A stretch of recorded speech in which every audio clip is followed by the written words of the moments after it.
नमस्कार। आज के लेक्चर में हम शुरू कर रहे हैं Coulomb's law, right. Augustine D coulomb, ये उसका पूरा नाम है।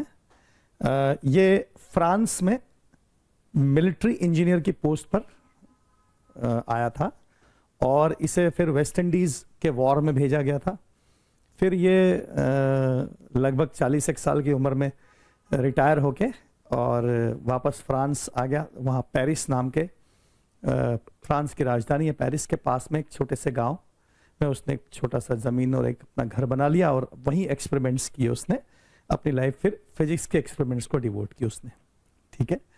तो अगस्टीन डी कूलम, इसके एक्सपेरिमेंट्स के आधार पर ये कूलम्स लॉ है, जिसके बारे में हम इलेक्ट्रोस्टैटिक्स में सबसे इंपॉर्टेंट लॉ है, तो इसके बारे में हम अभी जानने की कोशिश कर रहे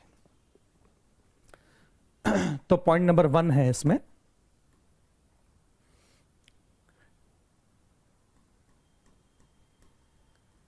according to this law,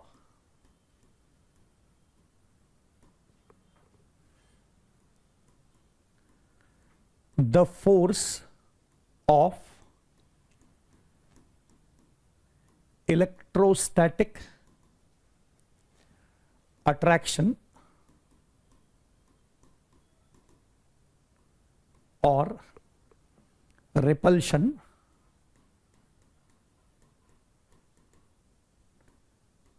between two charges, bracket में point charges, according to this law, the force of electrostatic attraction or repulsion between two charges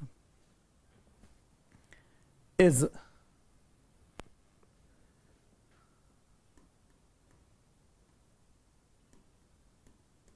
directly proportional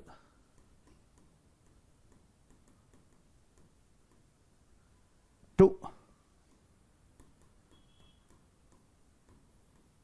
product of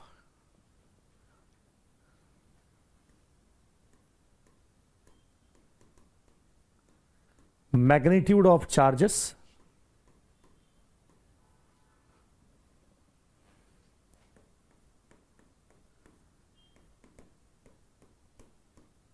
inversely proportional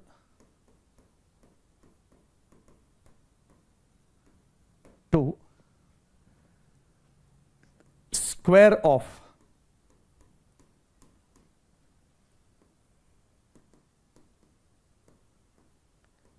distance between point charges.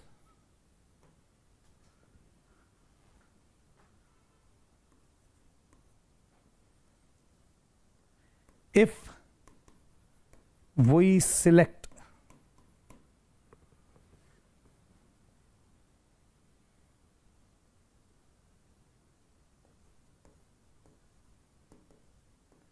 radius of two spheres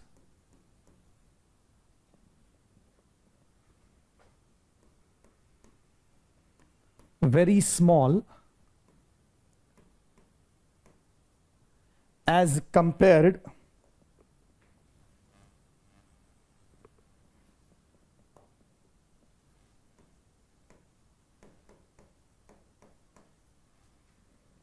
to distance between them,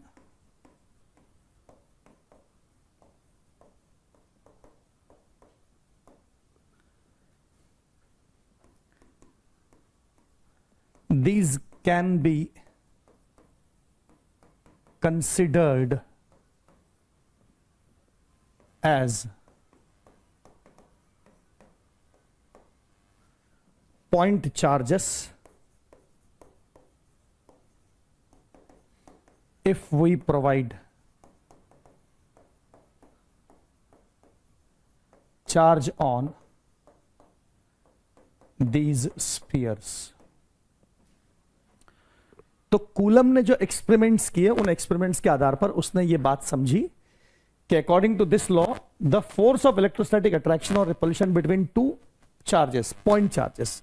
अब point charges क्या, तो उसने क्या किया, spheres लिए छोटे छोटे, और उन स्पीयर्स को चार्ज किया, और उन स्पीयर्स की रेडियस को कम रखा, और उनके बीच के, उनके सेंटर टू सेंटर डिस्टेंस को काफी बड़ा रखा। तो अगर दो स्पीयर के सेंटर टू सेंटर डिस्टेंस काफी लार्ज है और स्पीयर की रेडियस बहुत छोटी है, तो वो जो स्पीयर्स है वो पॉइंट चार्जेस जैसा बिहेव करेंगे। तो इसलिए सेकंड पॉइंट में लिखा है, if we select radius of two spheres very small as compared to distance between them, these can be considered as point charges if we provide charge on these spheres. तो coulomb ने ऐसे spheres select किए, charge spheres, और फिर उसने derive किया इस बात को कि जो इलेक्ट्रोस्टैटिक फोर्स है पॉइंट चार्जेस के बीच में, वो डायरेक्टली प्रोपोर्शनल है to product of magnitude of charges, है ना, और इनवर्सली प्रोपोर्शनल है to the square of distance between the point charges. तो इसी बात को हम इस प्रकार से आगे बढ़ा सकते हैं। तो कूलम्स लॉ में हम पॉइंट नंबर 3 पर इस प्रकार से बात कर रहे हैं। Point number 3, hence as per Coulomb's law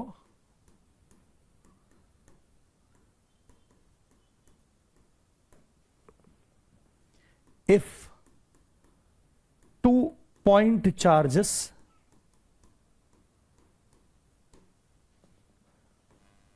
Q1 and Q2 are placed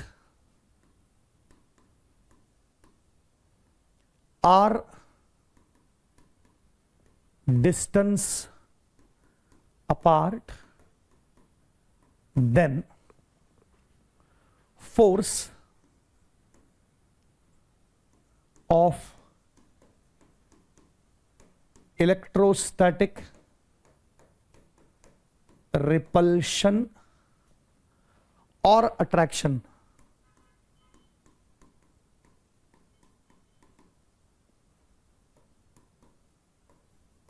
between them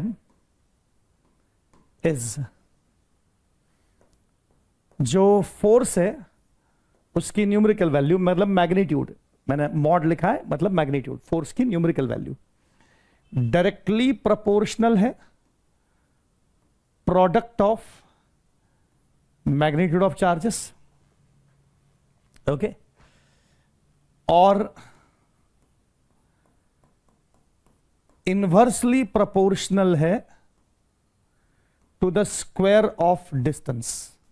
अब अगर इन दोनों को कंबाइन कर दें तो हमें मिलता है therefore F is equal to, कोई कांस्टेंट लिखना पड़ेगा किसी प्रकार का, तो एक कांस्टेंट ले लेते हैं K इस प्रकार का, ठीक है, और Q1 Q2 divided bye R square. तो ये हो जाता है कूलम्स लॉ का स्टेटमेंट, ओके। अब मजेदार बात यह कि कूलम के जमाने में चार्ज की यूनिट के बारे में कोई जानकारी नहीं थी। तो कूलम को चार्ज की यूनिट के बारे में कोई नॉलेज नहीं था, राइट।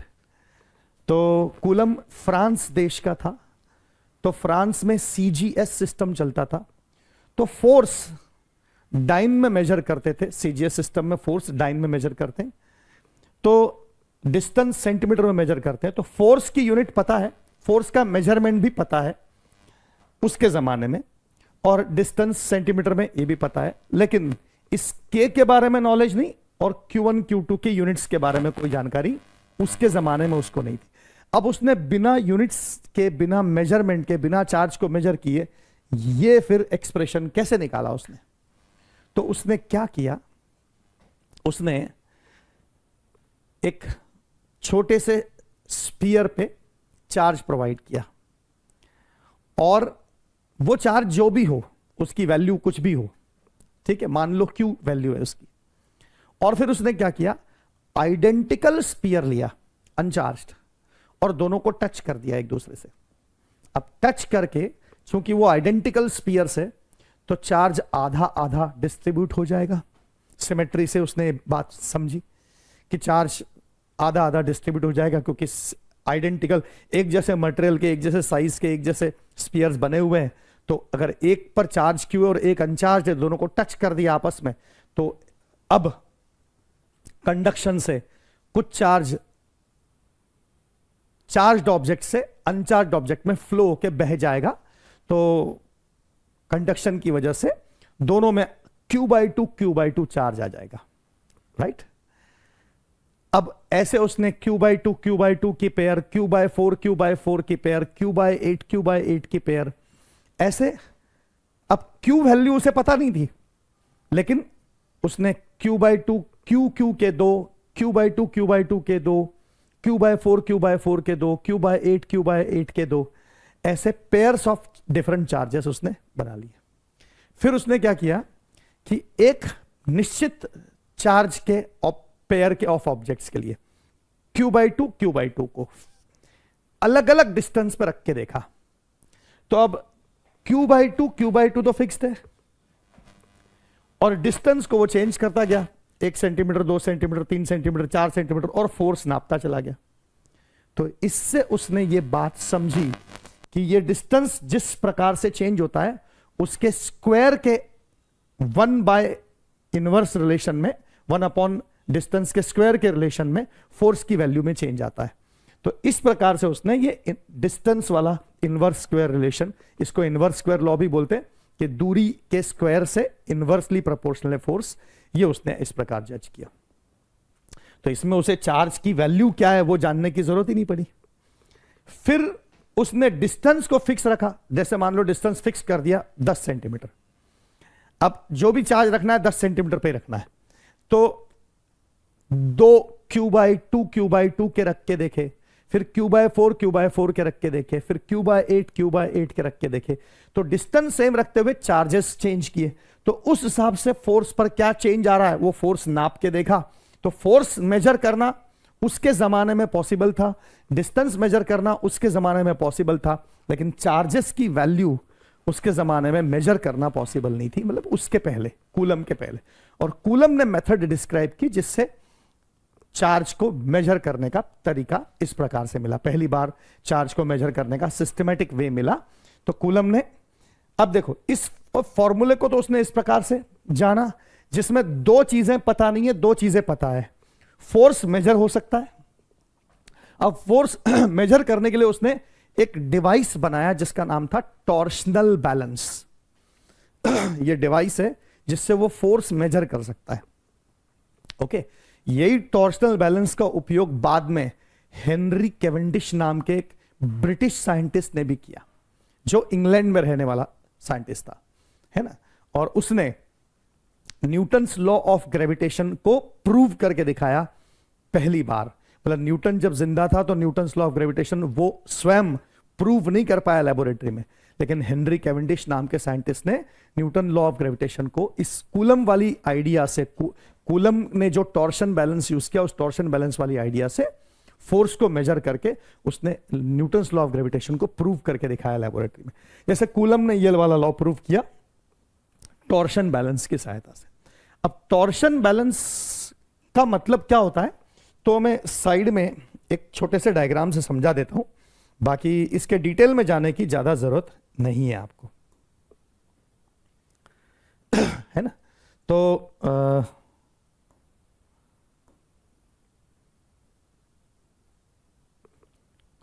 पॉइंट नंबर 4 में मैं यहां सिर्फ लिख देता हूं, मेंशन कर देता हूं कि coulomb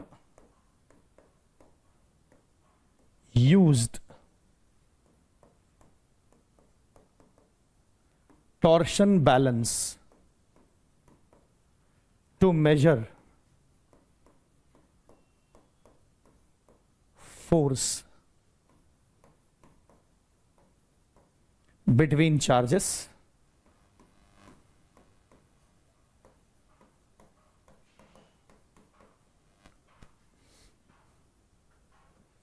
and proved above law. तो जो टॉर्शन बैलेंस होता है वो इस प्रकार का एक डिवाइस होता है,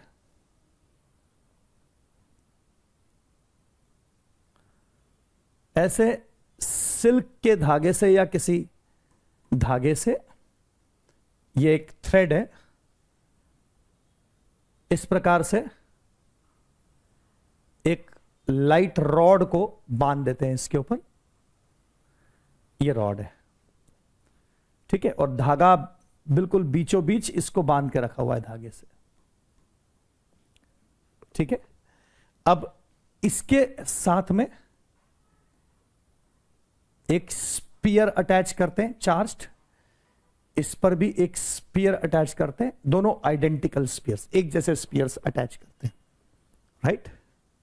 और ये लटका देते हैं ऐसे, रूम के अंदर लटका दिया, जैसे सपोज इसको ओके हवा में सस्पेंड कर दिया इसको।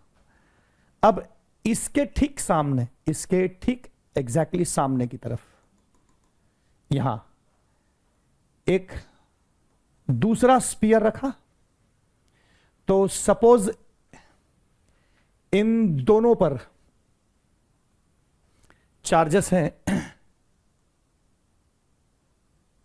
Q/4 Q/4, सपोज ऐसे चार्जेस हैं इन पर, ठीक है। और जिस समय ये स्पीयर यहां रखा, उसी समय इसके पीछे की तरफ उतने ही डिस्टेंस पर, अगर ये डिस्टेंस r है तो ये वाला डिस्टेंस भी r है, तो ये स्पीयर पे Q/2 चार्ज है, तो इस पर भी Q/2 चार्ज है। तो देखें, ये जो रॉड है बीच की, इस रॉड से अटैच दो स्पीयर्स हैं जिन पर Q/4 चार्ज मैंने अज्यूम कर लिए, और इस Q/4 के आगे की तरफ जब एक स्पीयर रखा तो उसका आइडेंटिकल स्पीयर यहां रखा हुआ है, जैसा ये स्पीयर है वैसा ही है, तो इस पे Q/2 चार्ज है, तो इस पे भी Q/2 चार्ज है, मतलब ये दोनों आइडेंटिकल है, ये दोनों आइडेंटिकल है। अब देखो क्या होगा इससे, अब जब ये ऐसे रखेंगे तो इसकी वजह से इसको रिपल्शन मिलेगा इस डायरेक्शन में, तो इस पर फोर्स आएगा F, और इसकी वजह से इसको रिपल्शन मिलेगा, तो इस पे भी सेम फोर्स F आएगा। अब फोर्स सेम होगा क्योंकि अब तो आप इस लॉ से जानते हो कि इनके बीच में फोर्स की वैल्यू और इनके बीच में फोर्स की वैल्यू एक जैसी होगी, तो ये F फोर्स आया, ओके राइट। और वैसे भी हम कह सकते हैं कि ये और ये जैसे हैं आइडेंटिकली, ये और ये वैसे ही हैं और उतने ही डिस्टेंस पर है, तो इसलिए फोर्स की वैल्यू भी सेम होगी। तो सपोज ये रॉड है और इसको धागे से सस्पेंड कर रखा है बीच में, ऐसा अज्यूम करें अपन कि इसको धागे से ऐसे लटका रखा है, तो इधर एक Q/4 चार्ज है, इधर एक Q/4 चार्ज का गोला है, इसके आगे की तरफ Q/2 चार्ज रखा है, इसके पीछे की तरफ Q/2 चार्ज रखा है, तो ये इसको रिपेल करेगा तो इधर धक्का देगा, ये इसको रिपेल करेगा तो यानी ये ट्विस्ट होगा, ये रॉड जो है वो घूमेगा, है ना, तो घूमने को टॉर्शन कहते हैं, टॉर्क, टॉर्शन। तो इसलिए ये जो रॉड है बीच का, ये रॉड इस प्रकार से रोटेट करना शुरू हो जाएगा, ये रोटेट होगा ऐसा, तो रोटेट होगा तो जो ऊपर वाला धागा है उसमें मरोड़ आएगी, ऐठन आएगी, राइट। और इस धागे के ऊपर एक छोटा सा मिरर लगा देते हैं, यहां पर ये मिरर चिपका देते हैं छोटा सा, और इस मिरर के ऊपर लाइट की बीम डालते हैं जो रिफ्लेक्ट होकर इधर जाती है। तो जब इन फोर्सेस की वजह से वो टर्न लेता है तो मिरर किसी एंगल से रोटेट होता है, तो जिस एंगल से मिरर रोटेट होता है तो जो रिफ्लेक्टेड रे है वो डबल एंगल से, तो उससे वो एंगल मेजर हो जाता है, तो इस प्रकार से वो फोर्स पता चल जाएगा। अब ज्यादा रोटेट, ज्यादा टर्न किया मतलब ज्यादा फोर्स है, कम टर्न किया तो कम फोर्स है। और फोर्स की वैल्यू भी निकाल सकते हैं, कैसे? अगर आपको इस धागे का टॉर्शन कांस्टेंट पता है तो उस टॉर्शन कांस्टेंट की सहायता से हम लिख सकते हैं torque tau, torque is equal to C into theta, ये टॉर्क। तो सी जो है वो टॉर्शन कांस्टेंट है धागे का, जो मेजरेबल है, एक्सपेरिमेंटली नापा जा सकता है ये, ठीक है, और उसके जमाने में नापा जा सकता था। और थीटा एंगल तो नाप ही सकते हैं कि कितने एंगल से टर्न हुआ, ठीक है ना। और ये टॉर्क लिखने का दूसरा तरीका है फोर्स इनटू ये लीवर आर्म। तो अगर इस पूरे रॉड की लंबाई L है, इस रॉड की टोटल लेंथ L है, तो एक फोर्स F जो टॉर्क देगा वो force F into L by two देगा, और दूसरा फोर्स जो टॉर्क देगा वो भी F into L by two देगा। अब देखो ये F कॉमन है तो L by two plus L by two मिला के L हो जाएगा। तो यहां से देखो आप, ये C हमें पता होगा, थीटा मेजर हो सकता है, और लेंथ L इस रॉड की पहले से पता है, तो F फोर्स मेजरेबल है, नापा जा सकता है फोर्स। तो इस प्रकार से टॉर्शन बैलेंस का यूज करके फोर्स को नापा जा सकता है, राइट। फोर्स की वैल्यू पता लगाई जा सकती है कि कितना फोर्स। तो उसने डाइन में फोर्स मेजर किया, ये डिस्टेंस तो सेंटीमीटर में नापा जा सकता है, ये इस रॉड की लेंथ भी नापी जा सकती है। तो इस प्रकार से, और ये चार्जेस नापे तो नहीं जा सकते, लेकिन Q/4 Q/2 चार्जेस की वैल्यूज ऐसे रख के, और उसने वैल्यू से, उसने एक्सपेरिमेंट से पता लगाया कि चार्जेस के प्रोडक्ट से डायरेक्टली प्रोपोर्शनल है, और डिस्टेंस, ये जो दूरी r है, इसके इनवर्स स्क्वायर से प्रोपोर्शनल है, इसके स्क्वायर के इनवर्स से प्रोपोर्शनल, इनवर्सली प्रोपोर्शनल है फोर्स। ये उसने पता लगा लिया, ये टॉर्शन बैलेंस। और बाद में इसी टॉर्शन बैलेंस को हेनरी कैवेंडिश ने भी यूज किया था न्यूटन्स लॉ ऑफ ग्रेविटेशन को प्रूव करने के लिए लेबोरेटरी में। न्यूटन इन दोनों के जमाने के पहले का है, ओके, कूलम के भी पहले का है और हेनरी कैवेंडिश के भी पहले का है। न्यूटन का जमाना 1600 समथिंग के आसपास का, और इनका जमाना 1700 के बाद का है। तो इसलिए थोड़ा फर्क है न्यूटन के जमाने में और इन लोगों के जमाने में, कूलम और कैवेंडिश के जमाने में, ठीक है ना। तो कूलम ने जो टॉर्शन बैलेंस यूज किया, इस आइडिया को बाद में हेनरी कैवेंडिश ने न्यूटन्स लॉ ऑफ ग्रेविटेशन को लैबोरेटरी में प्रूव करने के लिए भी यूज किया। ये एनसीईआरटी में सब लिखा हुआ है, मैं कहीं अलग से नहीं बता रहा हूं, ये सब एनसीईआरटी में लिखे हुए कूलम्स लॉ के अंतर्गत बहुत सारी बातें लिखी हुई है, उसमें से ये बात भी लिखी हुई है। तो Coulomb use torsion balance to measure force between charged objects and proved above law. तो इस प्रकार से अबव लॉ। लेकिन अब कूलम के पास में दो प्रॉब्लम्स थी, एक तो के मालूम नहीं और एक Q1 Q2 की वैल्यू मालूम नहीं। तो या तो दो मेथड हो सकती है, या तो के को अपने मन से कुछ भी वैल्यू दे दो और Q1 और Q2 की यूनिट को डिफाइन करो। मतलब फोर्स तो मेजरेबल है टॉर्शन बैलेंस से, डिस्टेंस तो नापा ही जा सकता है, और के को अपने मन से कुछ वैल्यू सिलेक्ट कर दो, तो Q1 और Q2 की वैल्यू जो आएगी उससे यूनिट ऑफ चार्ज और मैग्नीट्यूड ऑफ चार्ज को डिफाइन करने में मदद मिल जाएगी। ठीक बात, एक तरीका ये। दूसरा तरीका उसने ये हो सकता है कि Q1 Q2 को चार्ज को कुछ मान लो, चार्ज अज्यूम कर लो और के की वैल्यू डिफाइन करो। तो कूलम ने पहला वाला तरीका इस्तेमाल किया, ठीक है ना। तो ये बात मैं यहां लिख देता हूं, ये भी एनसीईआरटी में लिखा हुआ है और आपको पता होना चाहिए इसके बारे में। ओके, टॉर्शन बैलेंस के बारे में ज्यादा जानकारी की बहुत आवश्यकता नहीं है, और वैसे 11th वाले कोर्स में न्यूटन्स लॉ ऑफ ग्रेविटेशन में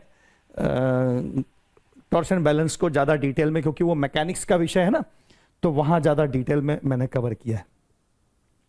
coulomb used torsion balance to measure force between charged objects and proved about this law. ये हमने बात कर ली थी, अब अगली बात हम करने जा रहे हैं। तो अब आगे की बात हम सीख रहे हैं।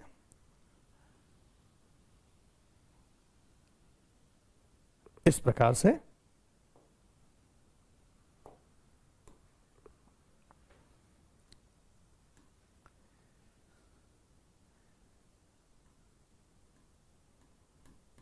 there may be two methods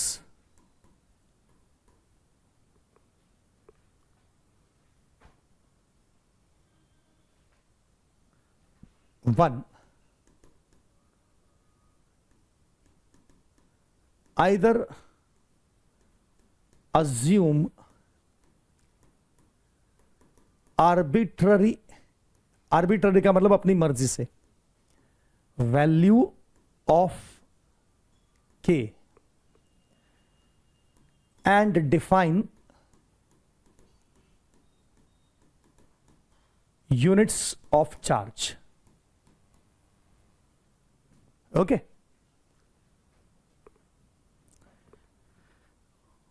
या फिर दूसरी मेथड हो सकती है, और assume arbitrary value of charge and define के। तो इन दोनों में से कूलम ने पहली वाली मेथड को यूज किया।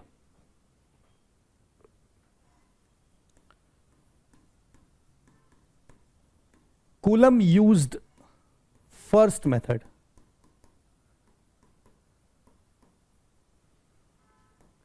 in CGS system.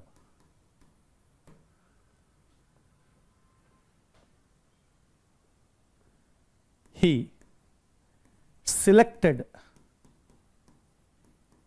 K is equal to 1 and for force F is equal to 1 dyne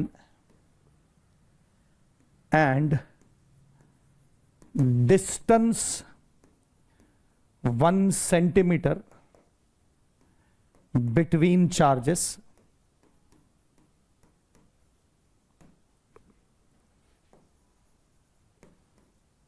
the value of charge obtained is taken as 1 ESU. तो मैंने पहले जब कूलम्स लॉ के पहले इलेक्ट्रिक चार्ज को डिफाइन किया था तो आपको ESU electrostatic unit of charge, ESU of charge, इस यूनिट के बारे में बताया था। वो कूलम ने इस प्रकार से CGS सिस्टम में डिफाइन की हुई है, obtained and is taken as 1 ESU of charge. तो उसने क्या किया, उसने कहा कि आपके पास कूलम का फॉर्मूला तो है ही ये वाला, तो उसने कहा कि मैं K को 1 मानता हूं। उसने अपने मन से K को 1 मान लिया कूलम ने, ठीक है। और उसने दो चार्जेस ऐसे सिलेक्ट किए, आइडेंटिकल इक्वल चार्जेस, दो ऐसे चार्जेस सिलेक्ट किए कि इस टॉर्शन बैलेंस से फोर्स की वैल्यू मेजर हुई 1 डाइन। तो 1 डाइन का फोर्स अगर दो चार्जेस एक दूसरे को रिपल्शन का या अट्रैक्शन का अप्लाई करते हैं, और कब, जब उनके बीच की दूरी टॉर्शन बैलेंस में ये इस दो की बीच की दूरी r जो है वो 1 सेंटीमीटर हो, तो 1 सेंटीमीटर की दूरी पर रखे दो चार्जेस अगर 1 डाइन का फोर्स अप्लाई करते हैं तो उस समय उन इक्वल चार्जेस, मतलब इसकी चार्ज वैल्यू इसकी charge value equal, in equal charges को उसने 1 ESU, ये डेफिनेशन है 1 ESU ऑफ चार्ज की। तो आप कह सकते हो 1 ESU ऑफ चार्ज क्या है, तो 1 ESU ऑफ चार्ज उतना चार्ज है जितने चार्ज के दो आइडेंटिकल एक जैसे गोले अगर 1 सेंटीमीटर उनके सेंटर टू सेंटर डिस्टेंस रखा जाए तो इनके बीच में 1 डाइन का फोर्स ऑफ रिपल्शन अप्लाई होता है। ओके, तो इस प्रकार से 1 ESU चार्ज, ये यूनिट उसने डिफाइन की चार्ज की CGS सिस्टम। लेकिन बाद में SI सिस्टम डेवलप हुआ, ये तो आपको पता ही है। तो कूलम्स लॉ को SI सिस्टम में कन्वर्ट करने के लिए अब सेकंड मेथड यूज की, क्योंकि तब तक यूनिट ऑफ चार्ज की डेफिनेशन आ चुकी थी, तो यानी चार्जेस के बारे में पता चल चुका था। तो इसलिए सेकंड मेथड यूज की SI सिस्टम ने कि चार्ज की वैल्यू तो पता है, K की वैल्यू डिफाइन करो। ये उन्होंने यूज किया SI सिस्टम वालों ने। तो SI सिस्टम ने जो अरेंजमेंट यूज किया, उस अरेंजमेंट में वही टॉर्शन बैलेंस यूज किया कूलम्स लॉ जैसा ही, लेकिन उनको चार्ज के बारे में पता था। अब SI सिस्टम जो चार्ज की वैल्यू देता है, यूनिट देता है, वो है कूलम, ठीक है। और ESU और कूलम का कन्वर्जन भी SI यूनिट ने डिफाइन कर दिया था। तो SI सिस्टम तो बहुत बात की बात है ना, SI सिस्टम तो बड़ी रीसेंट है, ठीक बात है। ओके, SI सिस्टम तो वर्ल्ड वॉर 2 के बाद जनरेट हुई है ना। वर्ल्ड वॉर 1 और वर्ल्ड वॉर 2 दोनों हो चुके थे, उसके बाद SI सिस्टम की बारी। तो SI सिस्टम तो अभी अभी रीसेंट बात है, कोई ज्यादा पुरानी बात नहीं है। और ये जो कूलम की बात है, ये तो 1700 समथिंग है ना, 1777 या 1778 के आसपास की बात, कूलम के जमाने की बात होगी। तो ये तो काफी पहले की बात है, ठीक बात है। Okay, right. तो SI सिस्टम ने चार्ज की यूनिट डिफाइन कर रखी है 1 कूलम, राइट। फोर्स की यूनिट न्यूटन और डिस्टेंस की यूनिट मीटर। ओके, तो SI सिस्टम ने इस प्रकार से डेफिनेशन दी। तो इन SI system, unit of charge is coulomb, 1 coulomb. ठीक है,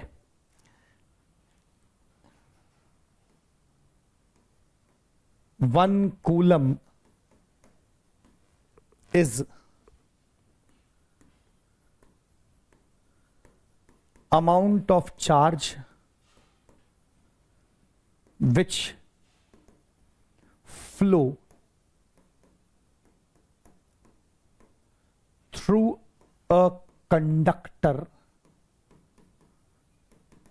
in 1 second if 1 ampere current flow through it. तो SI सिस्टम का जमाना तो काफी आगे का जमाना था, तो वहां तक तो बहुत सारी साइंस की डेवलपमेंट हो चुकी थी. तो 1 कूलम वो चार्ज SI सिस्टम के हिसाब से होता है कि एक किसी कंडक्टर, मेटल रॉड या किसी कंडक्टर में से अगर 1 सेकंड तक 1 एम्पियर करंट बहता रहे, तो 1 एम्पियर करंट अगर 1 सेकंड तक बहेगा तो रॉड के एक कोने से दूसरे कोने तक 1 कूलम का चार्ज ट्रांसफर हो जाएगा. इस डेफिनेशन के हिसाब से यूनिट ऑफ चार्ज के बारे में तो पता ही है. तो इन SI system unit of charge is 1 coulomb. ठीक है, hence SI system defines value of K using two identical charges, one coulomb each, placed 1 meter apart,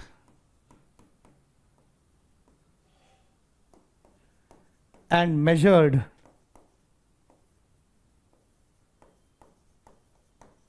force in Newton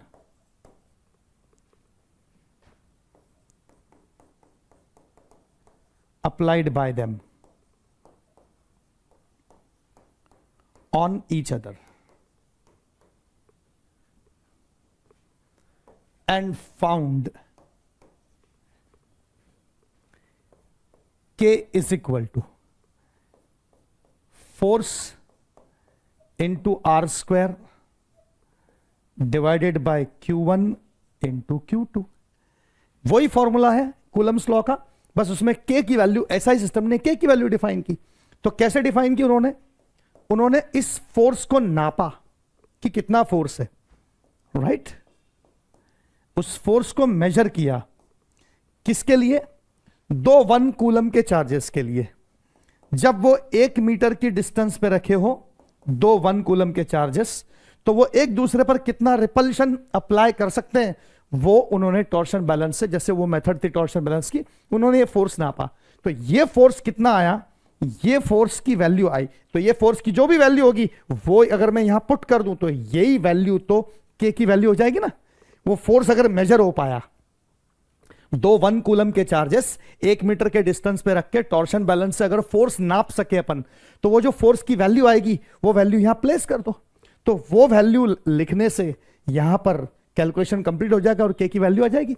तो ये वैल्यू उन्होंने जो फाइंड की वो मैं डायरेक्टली यहां लिख रहा हूं, वो है 8.98 इंटू 10⁹ यूनिट होगी newton metre square upon coulomb square. Unit obvious है, फोर्स की यूनिट न्यूटन है, डिस्टेंस की यूनिट मीटर है, कूलम कूलम, तो newton metre square upon coulomb square. Of course तो इस वैल्यू को अप्रोक्सीमेटली हम 9 इंटू 10⁹ न्यूटन मीटर स्क्वायर पर कूलम स्क्वायर डिफाइन कर देते हैं. ओके, तो 9 इंटू 10⁹ में लिख देता हूं.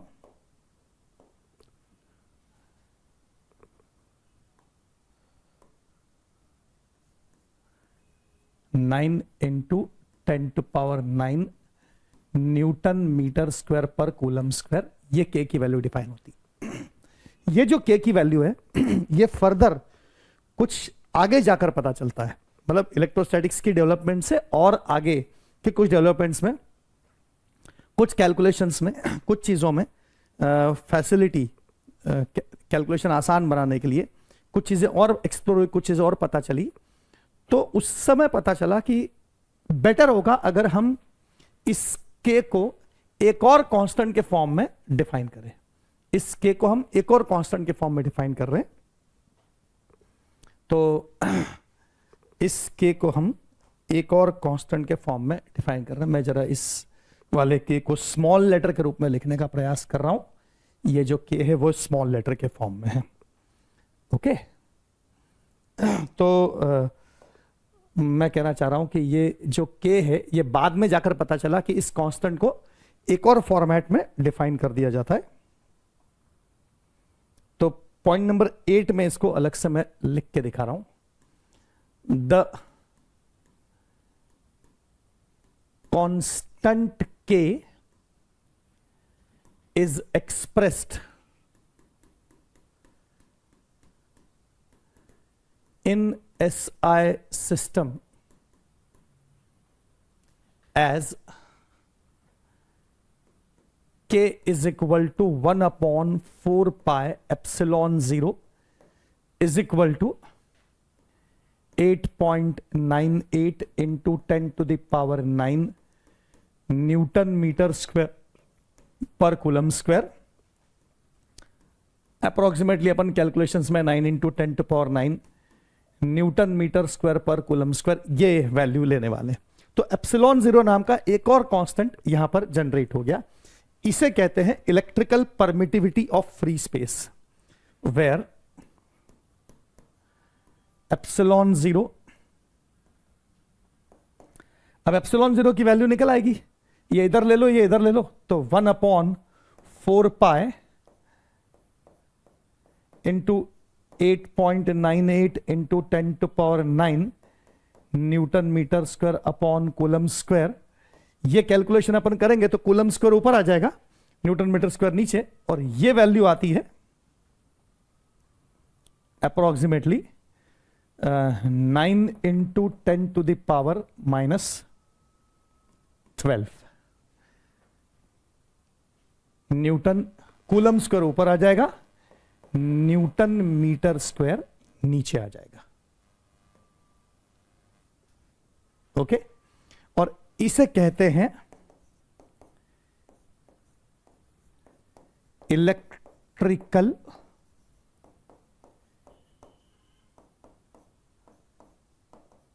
Permittivity of free space.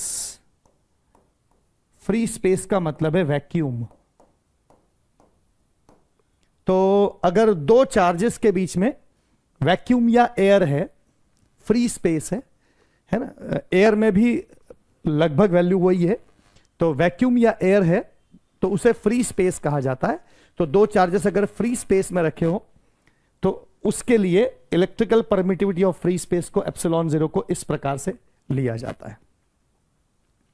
Okay, तो हमको एक और बात इससे पता चलती कि इसका मतलब यह हुआ कि अगर चार्जेस, उन्हीं चार्जेस को, उन्हीं दो चार्जेस Q1 और Q2 को हम वैक्यूम में या एयर में यानी फ्री स्पेस में अगर r डिस्टेंस पे रखे तो उनके बीच का फोर्स, और अगर अब उनके बीच में कोई मीडियम रख दिया जाए तो उस मीडियम में अगर एक्सपेरिमेंट किया जाए तो उनके बीच का फोर्स फिर चेंज हो जाएगा।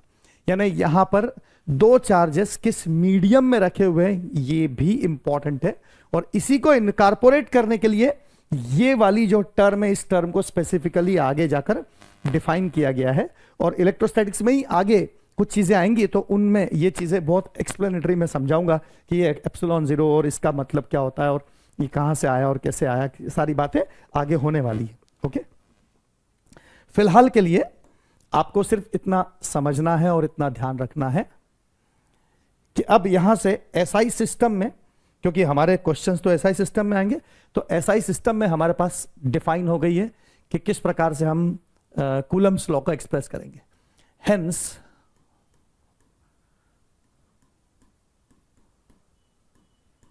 कूलम्स लॉ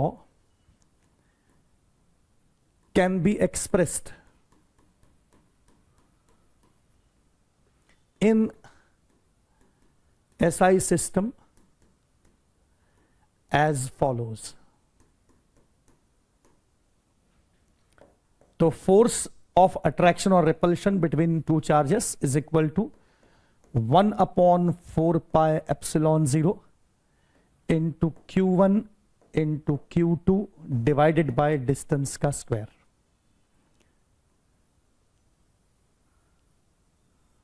ठीक है, where 1 upon 4 pi epsilon 0 is approximately equal to 9 into 10 to power 9 Newton meter square upon Coulomb square, और epsilon 0 is approximately equal to 9 into 10 to the power minus 12 Coulomb square upon Newton meter square. ठीक है,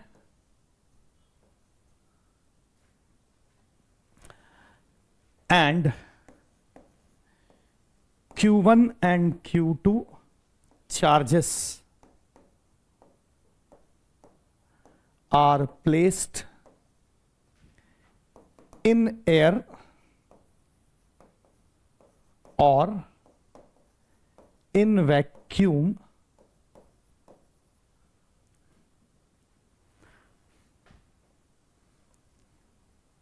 bracket में free space, इसे free space भी कहा जाता है, right. तो इस प्रकार से कूलम्स लॉ को एक्सप्रेस किया है जब दो चार्जेस वैक्यूम में रखे हुए।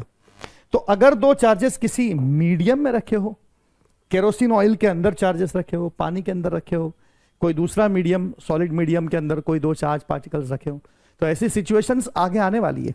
तो उन सिचुएशंस को इनकॉर्पोरेट करने के लिए हमको यह बात भी ध्यान रखनी पड़ेगी पॉइंट नंबर 10 के रूप में। तो point number 10,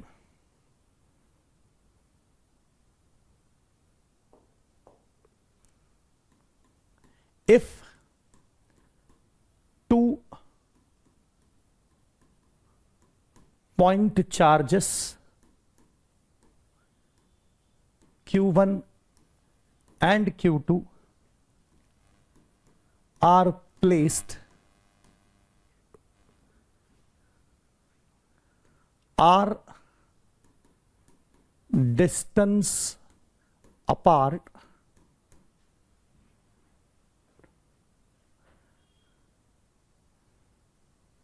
in a medium which has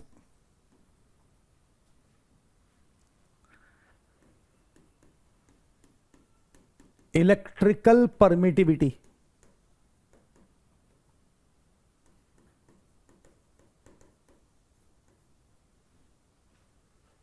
epsilon, then force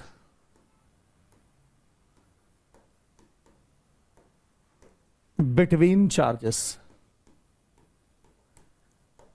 तो अगर हमने दो चार्जेस को एक ऐसे मीडियम के अंदर रख दिया Q1 और Q2 को R डिस्टेंस पे कि उस मीडियम की इलेक्ट्रिकल परमिटिविटी की वैल्यू एप्सिलॉन है, राइट। एप्सिलॉन 0 टर्म यूज करते हैं केवल फ्री स्पेस के लिए। एप्सिलॉन 0 ये टर्म यूज करते हैं जब चार्जेस फ्री स्पेस यानी कि एयर या वैक्यूम में रखे जाएं और उसके बजाय किसी दूसरे मीडियम में रखा जाए तो इलेक्ट्रिकल परमिटिविटी एप्सिलॉन है। तो अब इस सिचुएशन में जो हमको फोर्स एक्सप्रेस करना पड़ेगा उसे लिखना पड़ेगा फोर्स इन मीडियम, है ना।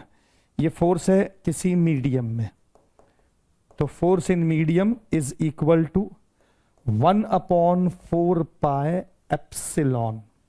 अब एप्सिलॉन 0 की जगह एप्सिलॉन आ गया, Q1 into Q2 divided by distance का स्क्वायर। ये फॉर्मूला क्रिएट हो जाएगा कूलम्स लॉ के तहत एसआई सिस्टम में। अगर मीडियम चेंज कर दिया जाए तो, ठीक है। हियर एप्सिलॉन को लिखा जाता है कैपिटल के इंटू एप्सिलॉन 0, या इसे लिखा जाता है एप्सिलॉन आर इंटू एप्सिलॉन 0। तो ये जो के है, इस टर्म को, एक नई टर्म इंट्रोड्यूस हुई है, इसे बोलते हैं डाइलेक्ट्रिक कांस्टेंट।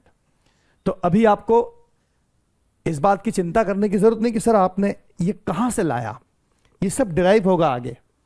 आगे इलेक्ट्रोस्टैटिक्स में ही कुछ चीजें आगे चलेंगी, वहां पर ये सब डिराइव होगा और आपको समझ में आएगा कि अच्छा ये डाइलेक्ट्रिक कांस्टेंट नाम की टर्म क्यों आई।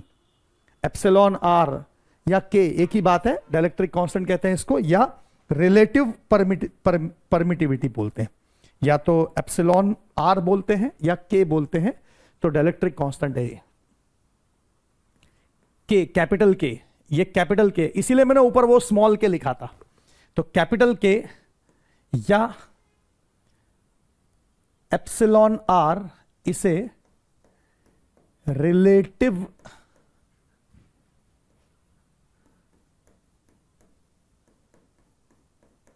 परमिटिविटी ऑफ मीडियम कहा जाता है, ठीक है। या इसको ऐसे भी बोल सकते हैं, इसी को बोल सकते हैं, और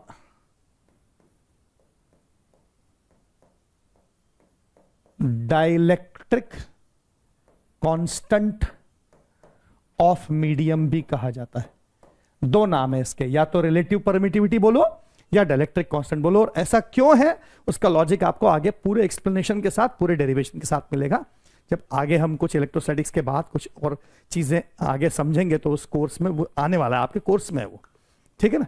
तो अभी सिर्फ इंट्रोड्यूस कर रहा हूं, बाकी आगे डिराइव करके बताऊंगा कैसे क्या चीज आई, उसके बारे में क्या चीज है सारी एक्सप्लेन करूंगा आगे। तो बच्चों इस प्रकार से हम एप्सिलॉन आर यानी रिलेटिव परमिटिविटी या के डाइलेक्ट्रिक कांस्टेंट को डिफाइन कर सकते हैं। एक और तरीके से इस बात को रखा जा सकता है कि देखिए F in air, force in air, है ना। मैं इसको कुछ ऐसे लिखना चाह रहा हूं, इसको अलग पॉइंट के रूप में लिख देता हूं, ज्यादा बेटर है। पॉइंट नंबर 11 के रूप में इसको अलग से लिख देता हूं।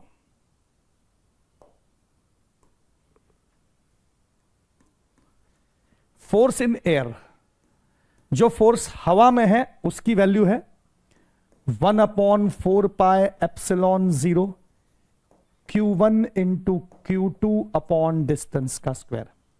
और फोर्स इन मीडियम,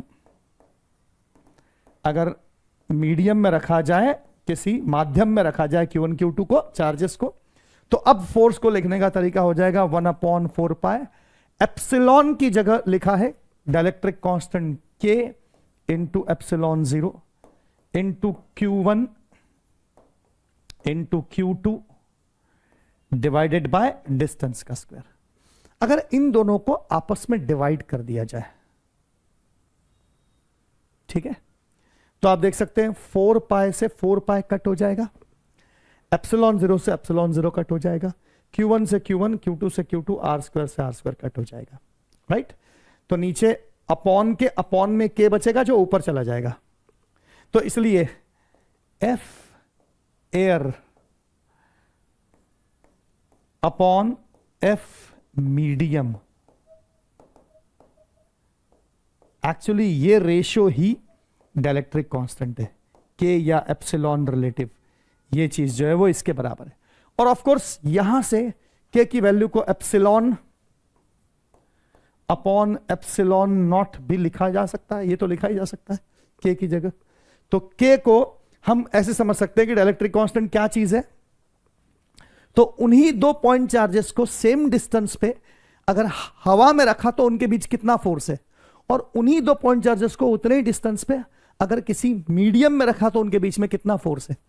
तो वो दोनों फोर्सेस के रेशो जो है, उस रेशो को हम बोलते हैं डाइलेक्ट्रिक कांस्टेंट या relative permittivity of the medium. ठीक बात है। तो ये अभी फिलहाल के लिए सिर्फ समझना है, एक बार अंडरस्टैंड करना है इसको, इसके डिटेल्स जो है वो आगे डिराइव होंगे, आपके कोर्स में है वो, तो आगे मैं अपने आप उसको ले लूंगा जब वो आएगा। अभी उसके बारे में कुछ ज़्यादा बताऊंगा नहीं, बस आप इसको ध्यान रख ले कि भाई ऐसा सर ने एक बार बताया था, कहीं किसी सवाल में यूज हो जाए। तो इस चैप्टर में ज़्यादा इसका रोल नहीं है, वो जब आगे आएगा डिराइव होगा तो उस आगे के चैप्टर में इसका बहुत इंपॉर्टेंट रोल है, इसमें बहुत सारी बातें आने वाली है, तो वो समझ में आएगी आपको। ठीक है, तो ये हो गया कूलम्स लॉ के बारे में इनिशियल जानकारी, इनिशियल बातें सारी हमें बता दी। तो अब हमको ये पता चल गया भाई, देखो सीजीएस सिस्टम में कूलम ने डिफाइन किया था, तो सीजीएस सिस्टम में हमें तो यूज करने की जरूरत नहीं है, हमें तो एसआई सिस्टम में यूज करना है। ठीक है ना, कूलम ने इसको, क्योंकि कूलम फ्रांस का था और उस जमाने में कोई एसआई सिस्टम तो था नहीं, तो उसने तो सीजीएस सिस्टम में डिफाइन किया, तो उसने उस कांस्टेंट के की वैल्यू को 1 लिया था, राइट।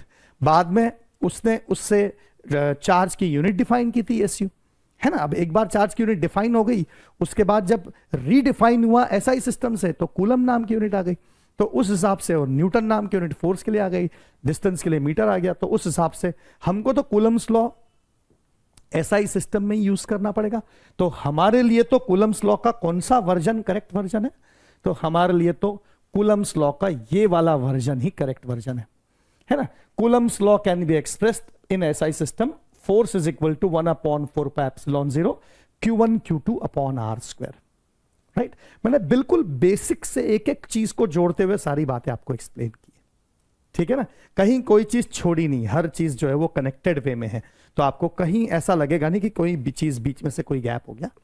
कुछ चीजें अभी डिफाइन नहीं की है, वो इसलिए क्योंकि वो आगे आने वाले चैप्टर में आने वाली है, तो उसके साथ वो डिफाइन करूंगा। जैसे इलेक्ट्रिकल परमिटिविटी वाली बात, जो रिलेटिव परमिटिविटी वाली बात मैंने समझाई, डाइलेक्ट्रिक कांस्टेंट वाली, वो आगे कवर होगी, तो वो अपने आप कवर हो जाएगी, आपको चिंता करने की जरूरत नहीं।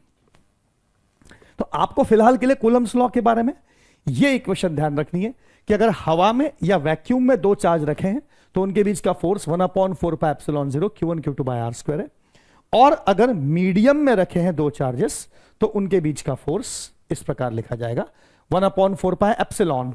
अब एप्सिलॉन 0 की जगह एप्सिलॉन आ जाएगा, एप्सिलॉन का मतलब K इंटू एप्सिलॉन 0, और K का मतलब डाइलेक्ट्रिक कांस्टेंट है, K कैपिटल लिखा जाता है जनरली इस सिचुएशन में, और या फिर इसको एप्सिलॉन R रिलेटिव परमिटिविटी भी कहते हैं। तो ये इस प्रकार से डिफाइंड है। आपको इन दो फॉर्मेट में कूलम्स लॉ को फिलहाल ध्यान रखना है, इस पर बेस्ड क्वेश्चन हम आगे सॉल्व करेंगे तो बात पता चली जाएगी।